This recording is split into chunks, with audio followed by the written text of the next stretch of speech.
seems like there's 4 teams for the last 2 spots. The Bengals are tied with the Ravens for the lead in the AFC North. The team that finishes second in that division likely going to get into the postseason. In fact, Sportsline has both those teams as like 99% to get in. So here are the 4 teams right now for 2 eligible spots. The Dolphins, 62% chance to get in.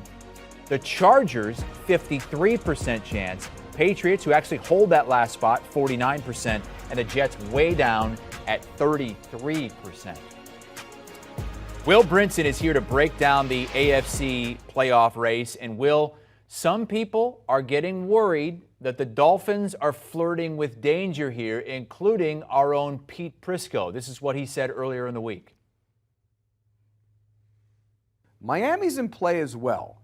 And the reason I say that, you mentioned they didn't play well on the West Coast. They play at Buffalo this week. That's a tough game.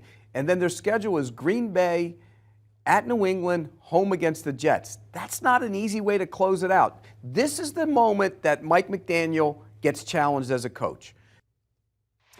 Yeah, because we know Pete. He doesn't like all the happy, funny stuff with Mike McDaniel. He wants him to face some legit pressure. Are they facing that right now with the Bills coming up this week in a likely snow game, at least freezing temperatures, a game that no one expects them to win? Are the Dolphins in trouble, like Pete says? By the way, this is like CBS Inception, because currently the Pick Six podcast is live. I left the podcast to come do this. Pete Prisco is holding down the podcast right now, and I'm watching Pete. It's the old switcheroo. HQ.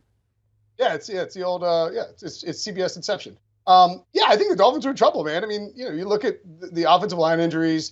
You have these, and look, 3 straight road games at San Francisco, at LA, at Buffalo. Those are really tough games, and I think. The thing about the Buffalo game, I don't know, maybe I didn't really listen to anything Pete said, which is par for the course, but, how are they going to fare in these cold temps? Because they got to play in New England as well, Chris. And I think when you look at what, I mean, look, you've become a South Florida guy. You go back to Iowa, I bet you're bundled up in a giant, 80s starter jacket Hornets thing, it's hard to make that shift from South Florida up to the Northeast and do it successfully. And I think we may see that with the Dolphins.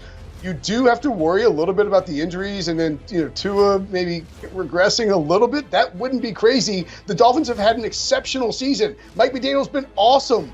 He is definitely a candidate for Coach of the Year, but this is a tough stretch to close out. And it's adversity, and this is how you find out if this team is a legitimate contender or not, and whether or not Tuanon will roast us, for the rest of the time. Patriots, by the way, hold that last playoff spot in the AFC, but a lot of people don't really buy in because of the lack of offense. They're not very consistent. Do you see the Patriots as a playoff team? Yeah, but it's basically just Bill Belichick is coaching them, and I refuse to fade Bill Belichick. You look at them, and they haven't beat. I think John Breach pointed this out on the pod on Sunday, but they're the only team in the NFL currently in the playoffs who haven't actually beat another playoff team. 7-2 against some bad competition, and 0-4 against actually good teams. So that's concerning. The Matt Patricia thing. I mean, ask any Patriots fan. I mean, go knock on Sully's door and see what he thinks about Matt Patricia. He'll tell you it's not working out. Mac Jones is yelling at Patricia on the sidelines, and they made a defensive coordinator their offensive coordinator. It doesn't really add up. And I do wonder if this Patriots team can beat a quality opponent, but maybe they can sneak in if they get lucky with some breaks here and there down the stretch. I wouldn't be shocked if they ended up in the playoffs. I would definitely not be shocked if they got bounced in the first round. They are at the Raiders this week, but then they have the Bengals, Dolphins, and Bills. All 3 of those teams in playoff position, so they're going to have to beat a playoff team if they're going to get into the playoffs this season. Most people, I think the Chargers are going to come out with one of those wild card spots, but the question is, can they be consistent enough to do that? They've shown flashes. They did it against the Dolphins last time out, but then they'll go out and lay an egg. Do you think this team can be consistent enough to make it and be a potential wrecker in the postseason? Does your family watch the Peanuts cartoons around the holidays? Because my family, yes. You definitely do. Yes. Right? I heard they're not even going to show it this year, though.